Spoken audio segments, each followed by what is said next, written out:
Om Asato Ma Sadagamaya Tamaso Maham Jyotirgamaya Mrityormam Amritam Gamaya Avir Avir Mairhi Rudra Yate Dakshinam Mukham Te Namaham Pahinityam.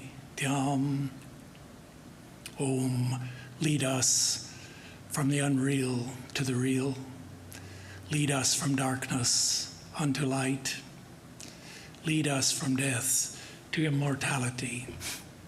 And reach us through and through ourselves. And evermore protect us from ignorance by thy sweet, compassionate face.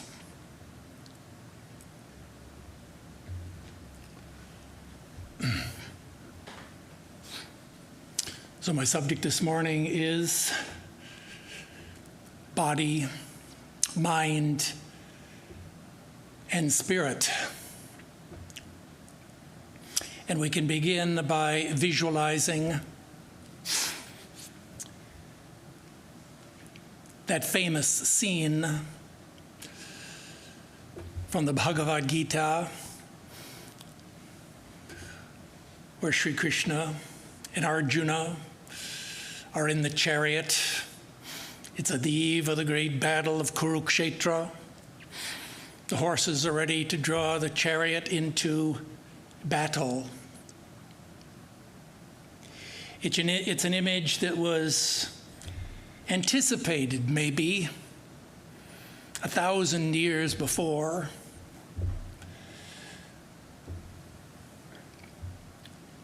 by the rishi of the Katha Upanishad, where he draws an analogy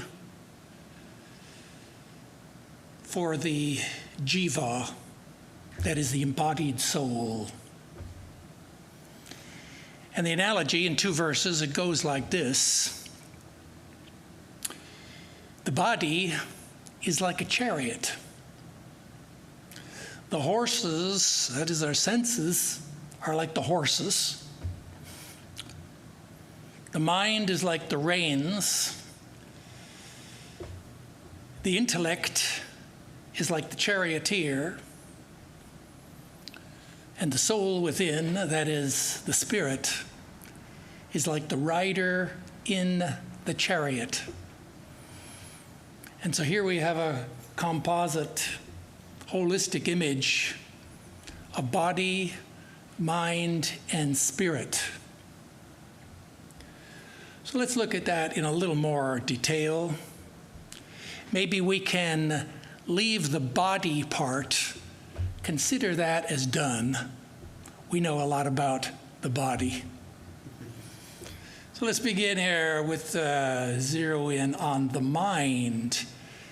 It will be helpful for us to review in our minds a little bit of yoga psychology, the nature and the structure and the model of mind that is used in that was adopted and incorporated into this Vedantic lineage and teachings. The mind in yoga psychology is called the Antakarana, which means literally the inner working. And it's contrasted with the outer working, that is the Bahishkarana, which refers to the operation of the 5 senses of perception and the 5 senses of action. So those are the outer workings. Now this inner working that we could call generally the mind has 4 functions. And this we could say is a kind of early pre-modern functional psychology, but it works very well. There are four functions to the mind. There's the lower mind, there's the higher mind, there's the ego, and there's what we would call the unconscious. Now the first part, the lower mind, in Sanskrit called the manas, confusingly often translated as mind, but reasonably so, because the Sanskrit word man means to think. It's from where we get the idea of man, human. The human is the thinking, reasoning animal. But this manas, the lower mind, is that which maybe we could say we have it in common with the higher animals. That is, it's that mind which we could call the perceptual mind. It handles the input and the output of our sensory perceptual life. This mind is often translated as, the manas is often translated as attention, for the simple reason that you can't really, perception presupposes that your mind, that your attention is on what you're doing. And if you happen to be reading a book and you're deeply absorbed in the book and the dinner bell rings, you may not hear it at all. So therefore, we have to, this power of perception presumes that there is an attention behind it. So manas is often translated as attention. Once the sensory input is received, it's immediately referred to the interior, to the self-concept, and it's colored. It's colored with emotion and with positive and negative valences. And therefore we can say that the manas is the feeling mind. It's the seat of feelings and emotions. This manas, it is often compared by commentators to a supervisor in a factory. And a supervisor directs each and every worker, tells them what to do, and handles the individual workers. But although he directs the workers, he takes himself directions from the boss or the manager or the foreman in the factory.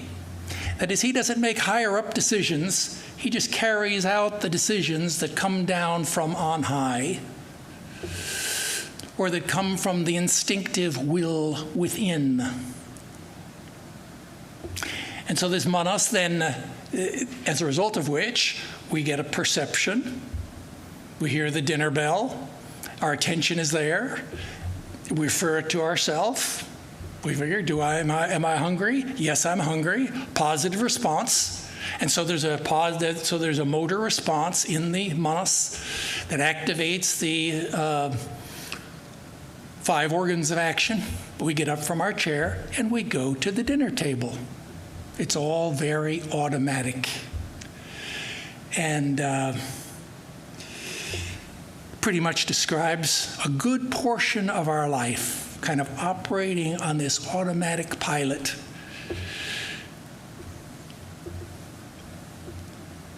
And, well, this is the manas. We call it the lower mind. Now, the manas is itself directed by the higher mind. That is, in humankind, we are not animals, we're thinking animals. That means we have the faculty of reason. We have a faculty, it's called the buddhi in Sanskrit, which means intelligence. Intelligence in human beings manifests as reason. As animals, there's some intelligence, but it's involved reason. And so too, there is in man, there is a higher form of reason, an evolved reason, which we call intuition. This buddhi is like the manas, and like everything we're talking about in the four quadrants of the mind, this is all material substance. A little hard for us to wrap our brains around it, those of us raised in a Judeo-Christian or a Western tradition of psychology and philosophy, because we're conditioned to think that the mind and the body, the old Cartesian body-mind problem, that the mind and the body are composed of different, they are essentially different in their ontology. According to Indian philosophy, however, it's not the case. That everything is matter, from the gross to the subtle to the causal. It's just finer and finer matter. And so the body, that is the chariot, and the senses, and the manas, that is the reins, and the intelligence, that is the reason within us, it's all part of prakriti. It's all part of a subtle material substance. Now this buddhi is very fine-grained akasha. That means primordial matter, as a result of which it is capable of reflecting pure consciousness, which is our true nature, which is ourself. It reflects that pure consciousness in the mind, and that becomes what we know directly as I consciousness.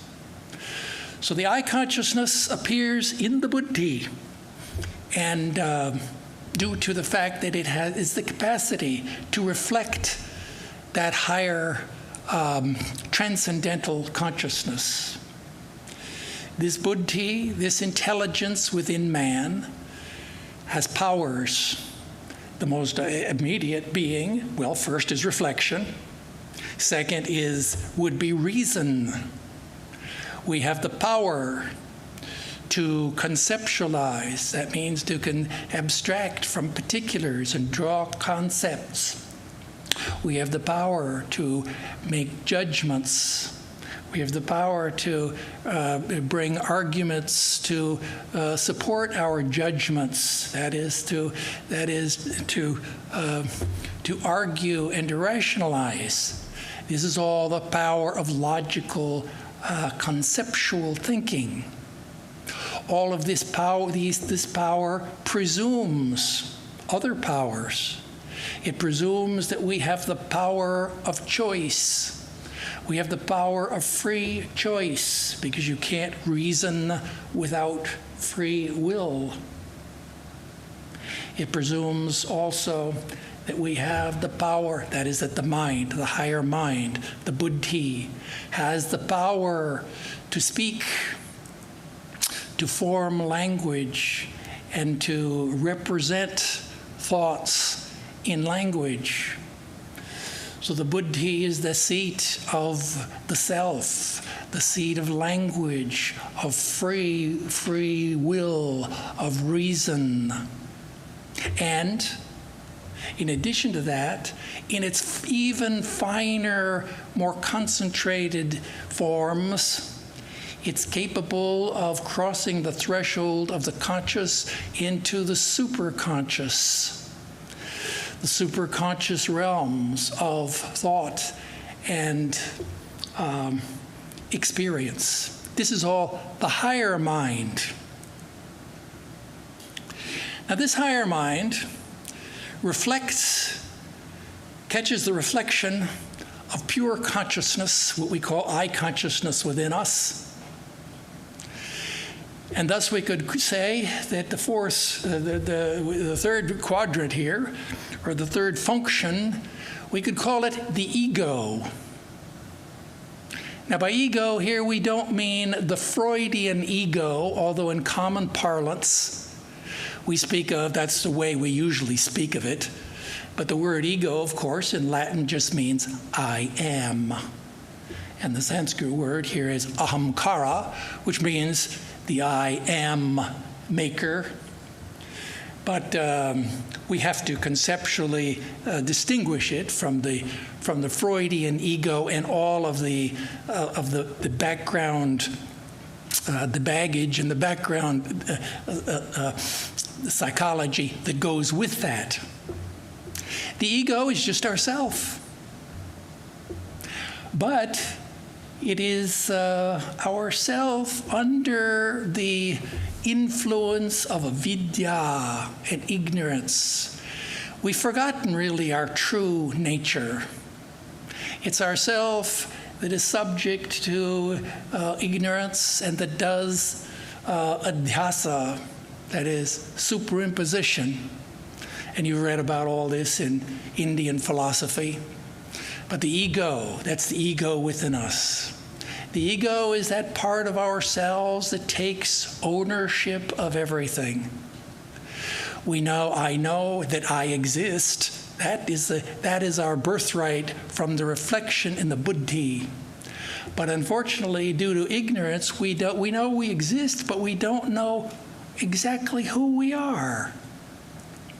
And so everything that comes along in our life, we identify with that. And if the body is sitting in a chair, you think, I am sitting. And if the ears are hearing the lecture, you think, I am hearing. And like this, the ego identifies with all of the sensations and the feelings and the states of the body and the mind and the thought and reason, and associates them with itself, claims ownership, and thus we have this sense of self. This sense of self that perceives the world, for example. And whenever it perceives the world or takes an action,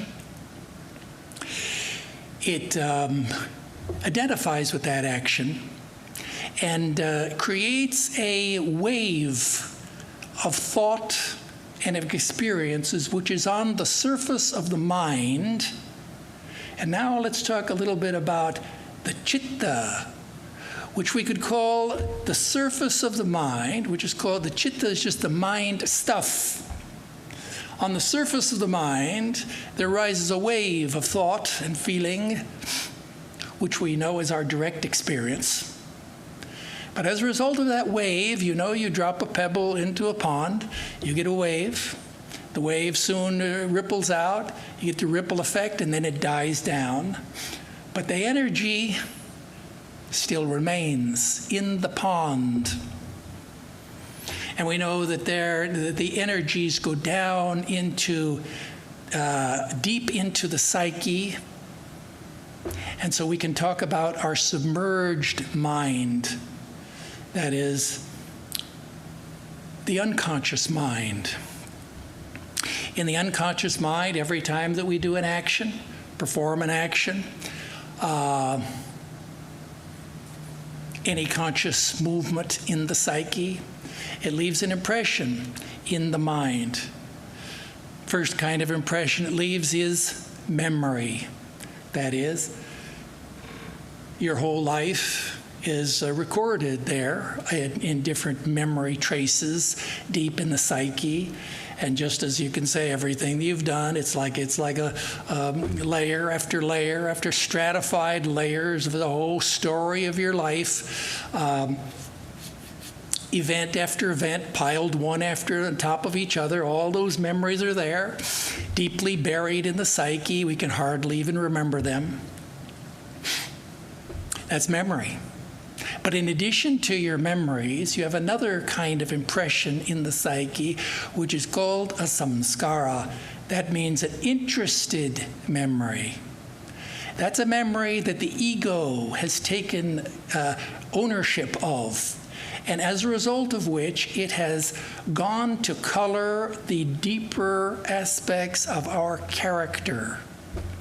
That is, that memory has become part of our self. And so that we can see in our psyche, we have two lines. One is we have just a resume, which would be like a third-person resume of everything that we've done. That would be like our memories. But then we also have a first-person story of my life. That's kind of my life script. That's really who I am. I'm the hero of this story. I've internalized all of these past experiences, and they have become part of myself. This is the self-image that lies within our psyche, in our unconscious. And although we're not directly aware of it, it is our self-image that determines everything that we perceive, determines how we relate to the world, how we perceive others, how we react to the world, how we think about ourselves, how we feel about ourselves. All this is with reference to those samskaras of our self-image that we carry deep within our psyche.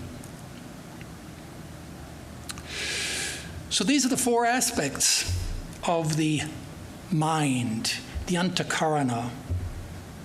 All of these functions work together.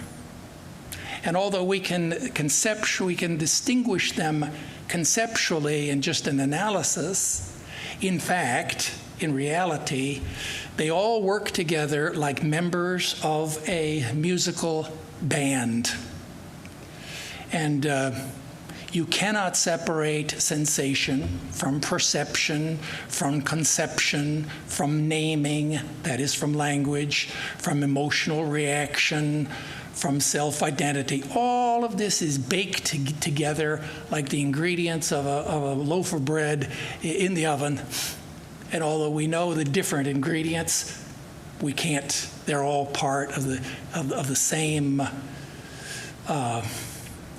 thing. So that's the mind. Now, in the analogy of the chariot, remember we have the body is the chariot, the senses are the horses, the mind, that is the lower mind, the manas, is like the reins that directly control the horses. And the charioteer is the buddhi, the intelligence within us. That's the charioteer. But there is another. In addition to the mind, there is a rider in the chariot. This is our true self. This is the Atman. Now, as students of the Vedanta philosophy, you know very well the fundamental teaching of this Vedanta philosophy, and that is that you are not the body. You are not the flesh and blood body, that is the five elements. You are not the mind with like the waves of thought and feeling. You're not the person or the persona that you think yourself to be. All those are different levels of the psyche, the persona, the shadow, the integrated ego, individual self. All of these, this is what you are not. According to Vedanta philosophy, according to Vedanta, you are not that. That is, you are the spirit. The spirit is not physical. It is, that is, it's not the five elements. It's not gross, subtle, or causal. The spirit is metaphysical. It is not personal. It's impersonal. It's transpersonal. And it is not the spirit. As the spirit, you are not limited. You are unlimited. The spirit is by nature unlimited, which means infinite. And because it is infinite, it is one. And because it is one, it contains everything within it. And therefore, this is the beautiful teaching of the Atman, the infinite, divine, immortal soul.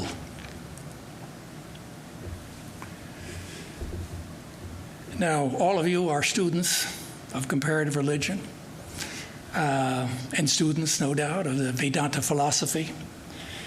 And you have heard You've read many spiritual books and scriptures. You've heard many spiritual talks by saints and holy men.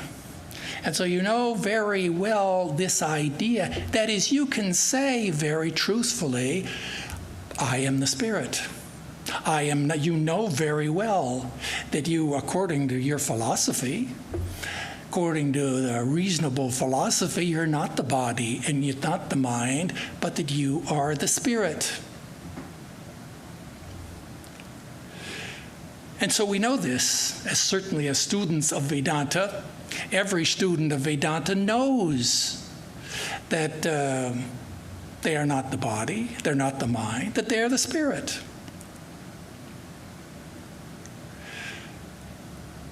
But we know, too, that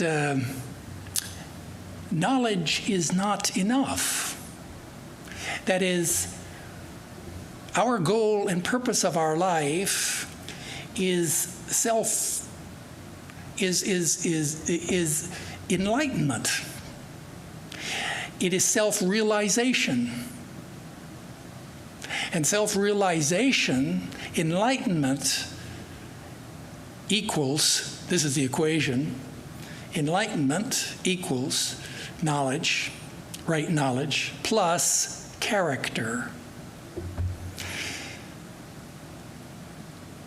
And so that our purpose, once we have the knowledge, now our project is to manifest that knowledge, to embody it, to assimilate it into our character, and to make it living and meaningful in our everyday life.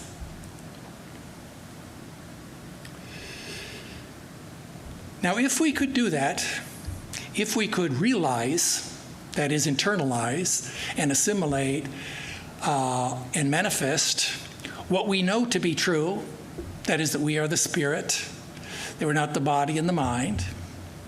If we could do that, then everything in the psyche, that is, in our personal experience, would begin to, or would fall into a harmonious order.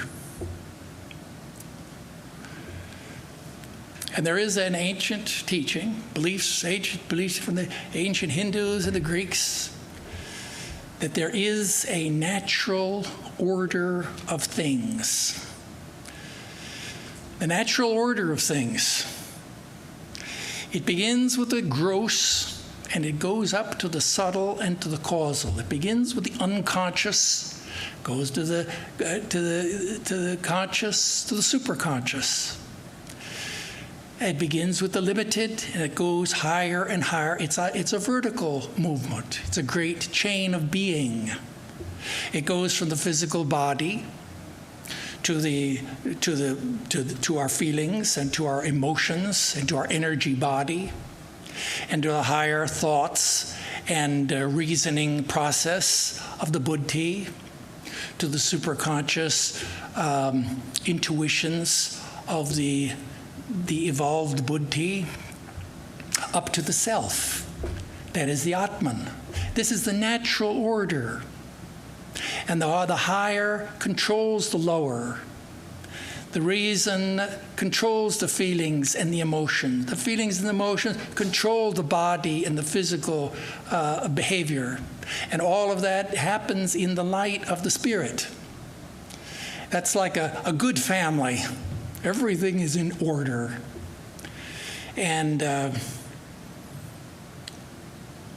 that's kind of like the ideal. That's a Platonic ideal, certainly, of the natural order of things.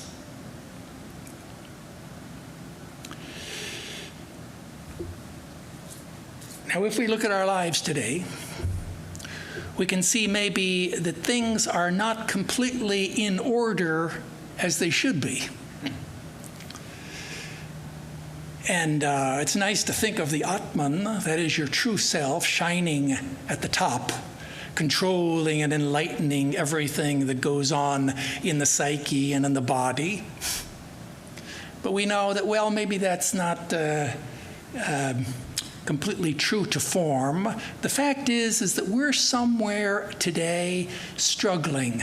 We're not free, we're not liberated, but we're also not completely bound. We're somewhere in the middle, struggling between the lower mind and the higher mind. We're like the picture you've seen in all the psychology books. There's the man. On his left shoulder is little devil, right shoulder is the angel, each one whispering into his ear, trying to get his attention. And he's looking back and forth. There's a battle going on within us. In fact, it's a war. It's a war between the spirit and the flesh. It's a war, it's a battle between good and evil, the higher and the lower. And so we have to know which one. We're somewhere in the middle. We have to choose. Now, that being the case, let's look a little more in detail at the lower self, the lower mind, and the higher self and the higher mind. Let's look here at the lower self. Your lower self, which Sri Ramakrishna called the unripe ego. The unripe ego is just our ordinary, everyday, walking around worldly state of mind. Probably pretty much absorbed in physicality and materialism and materiality, completely forgetting our higher, our true nature. All that we want to do is have a little bit of happiness in life. In fact, our goal in life is happiness. And by happiness we mean, if we examine ourselves, what we really mean is we mean sense pleasure, ego gratification. What an even younger mind may mean is just basically fun. I just want to have some fun. Some entertainment, something to look forward to, something exciting, something that will make me laugh and that will give me pleasure and enjoyment in life. That's what makes my life worthwhile. That's the lower self. Christian mystics call this the call this the natural man. The natural man. Natural man is the one who's subject to natural passions, that is the 6 passions. The natural man, also in Christian mysticism, is called the fallen man. Fallen means that he's fallen into evil ways and is probably subject to the vices of the 7 deadly sins. This is the lower self, making karma, acting for selfish purposes, leaving some scars in the unconscious, getting entrapped in the vicious circle of karma and trapped in the great cycle of reincarnation, birth, rebirth, and life after life. The lower self is associated with the lower mind. The lower mind, we call it lower because it is the interface between the reason and the body. You know, you have 5 bodies, the physical, flesh and blood body, the energy body. Then comes the lower self, that is the lower mind. The manas is directly interfaced with that lower body, associated with the 3 lower chakras of the chakra system. It's the lower mind is outgoing, is characterized by mental turmoil, frees the mind wandering by thoughts and confused by perceptions, wandering thoughts, and it is by nature rajasic. The body is tamasic.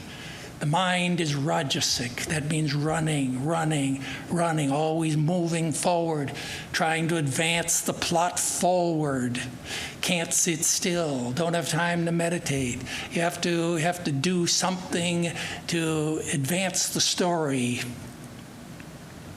In fact, the lower mind, we could say, is like a spoiled child. not really bad, not really evil, but needs a little structure and discipline. Now let's look here at the contrast that with the higher self. The higher self. The higher self is your spiritual self. It is your self which is able to witness the body and the mind. Some Swamis say that, well, it's like when you grow, when you're very young, you think, well, I am a body, and maybe I have a mind. But later on, as you mature, you begin to identify more with your mind, that is your thoughts and your feelings, and you come to a point of more maturity where you begin to think, oh, I am a mind, and I have a body. And I don't know, maybe I have a soul. But as we evolve and as we mature, we come to realize that I am a soul, I am the spirit, and I have a mind, and I have a body. And so the spirit, this is the spiritual, the perspective of the spiritual self. The ideal of the spiritual self is to live in the spirit, to be what you really are. That is, to live and to walk in the spirit, to manifest your true nature, your higher nature. And every moment of your life, what is your purpose? Your purpose is to be here now, to work to embody the truth that you know about yourself, that you are the spirit. The spirit is associated, that is the higher self, is associated with the higher mind. The higher mind is the, it's called higher. It's called the higher mind because it is beyond the tamasic and the rajasic mind. That is, it is the sattvic mind. It's called sattvic from tamas, rajas, and sattva. The Sanskrit word sat means reality. It means truth. It means goodness.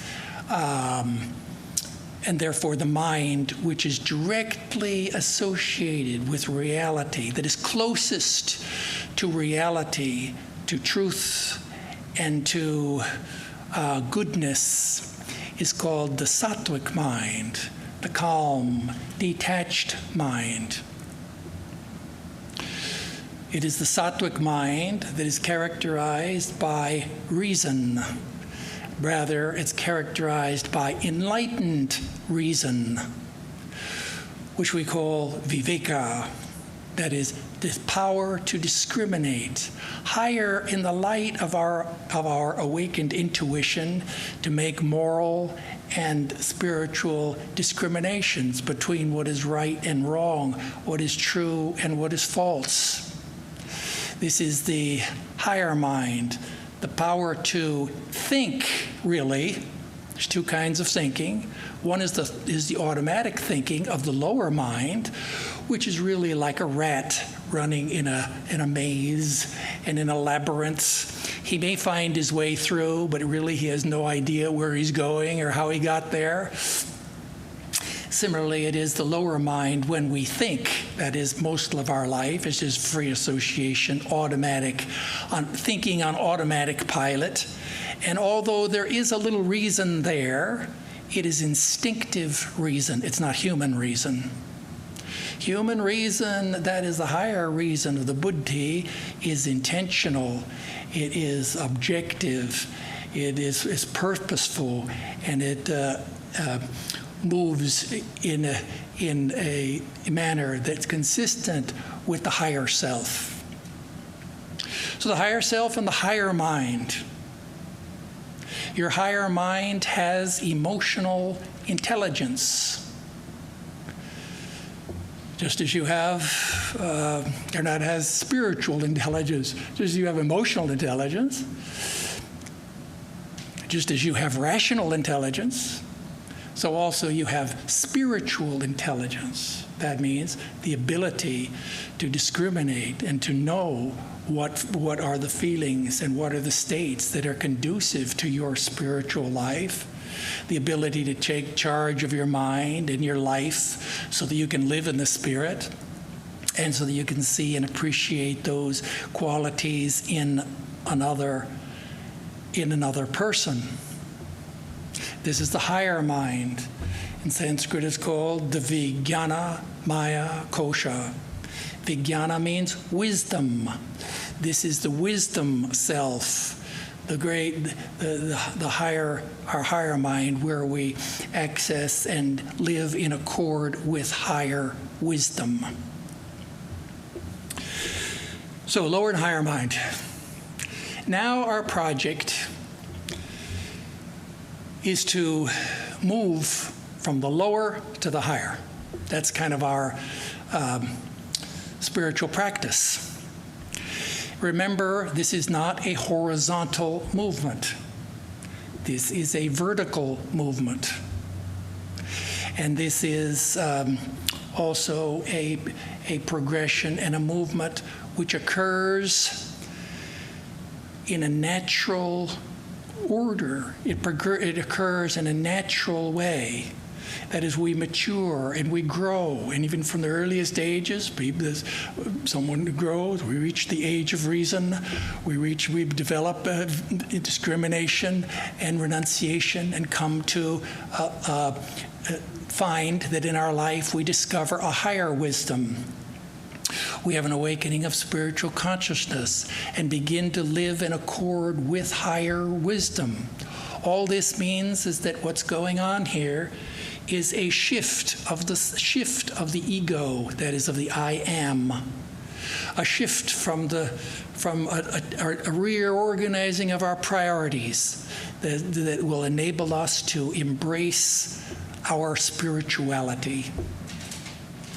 All of this is aided by, in a great degree, by our discovery of the wisdom of the East and of the Vedanta philosophy, which answers all of our metaphysical questions, helps us to organize and to structure our life so that we can clearly see what is the higher and what is the lower.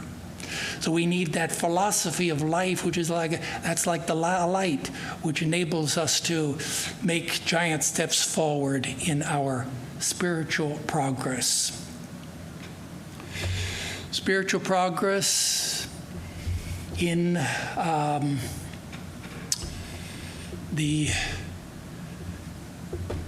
this level, that is, as we begin to move into our higher mind, it's aided by two things. Two things come to our aid at this point, that is, in the evolution of the psyche.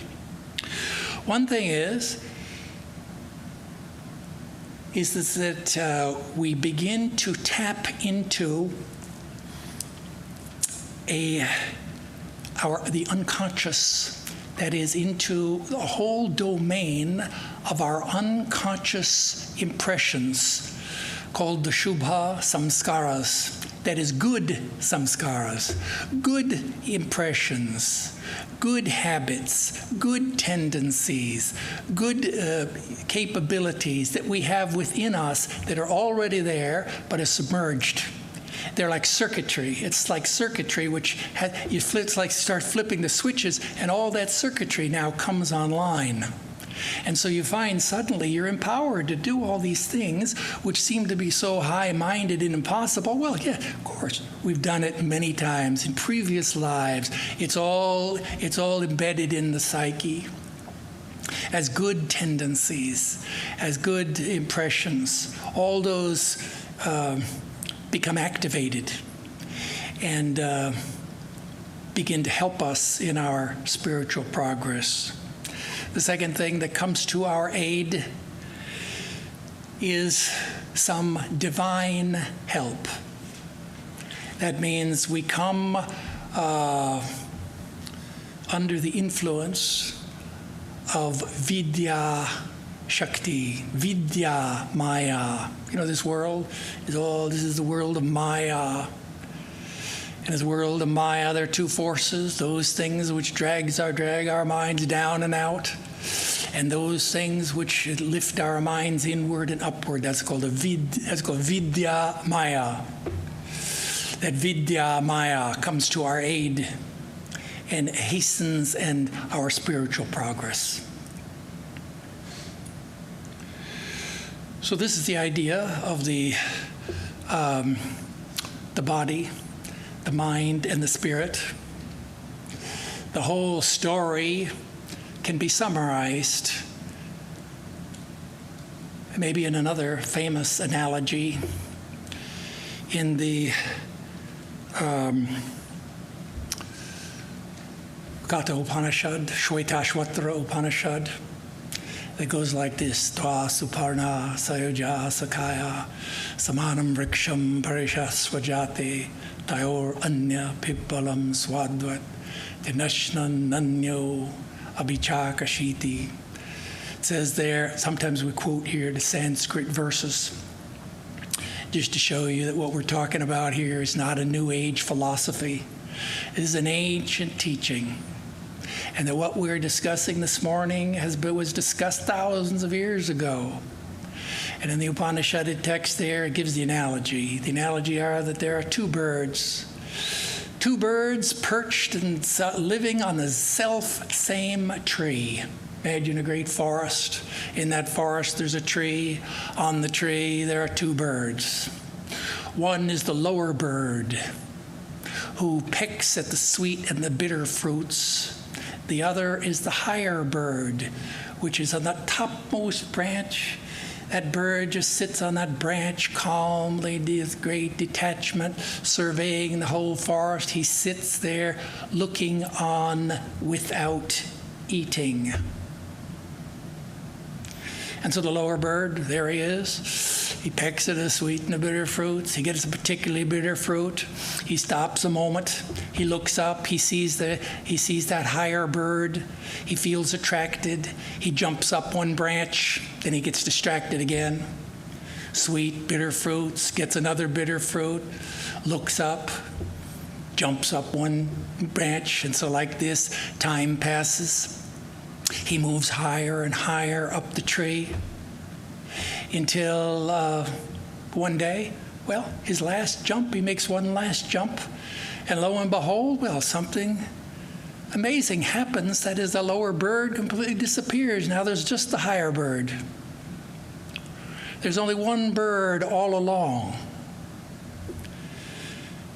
And you know how in a forest, the sun is shining, maybe the little wind is blowing in the trees, the branches and leaves are rustling, and the branches are moving a little bit. Maybe there's a play of light and shadow. It creates illusions in the branches. And so it appears that there are two birds, that there is a lower bird. That is, the lower bird is our jivatma, that is our lower self. The higher bird is our true self, our higher self. And the goal and purpose of our life is to move from the lower to the higher. And in the end, that's the goal of spiritual life, to realize that there is no body, that there is no mind, there is only the spirit.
Thank you, Swami Vedarupananda. Thank you very much for a clear and inspiring talk. Swami Vedarupananda stays at our Swami Vivekananda house in South Pasadena, where Swami Vivekananda himself had stayed for a number of weeks in 1900. We have a special guest coming this week, Swami Atman, who resides at our Washington, D.C. center. He'll be coming and giving the class on Wednesday night. His topic on Wednesday will be Preparing the Heart for Devotion. That's at 7:30 p.m. And he'll be speaking next Sunday also here in Hollywood. His topic is Working Skillfully, Living Consciously. So we'll have two sessions with Swami Atmajnananda, also known as Stuart Maharaj. And otherwise, our classes are continuing Tuesday through Friday nights at 7:30 p.m.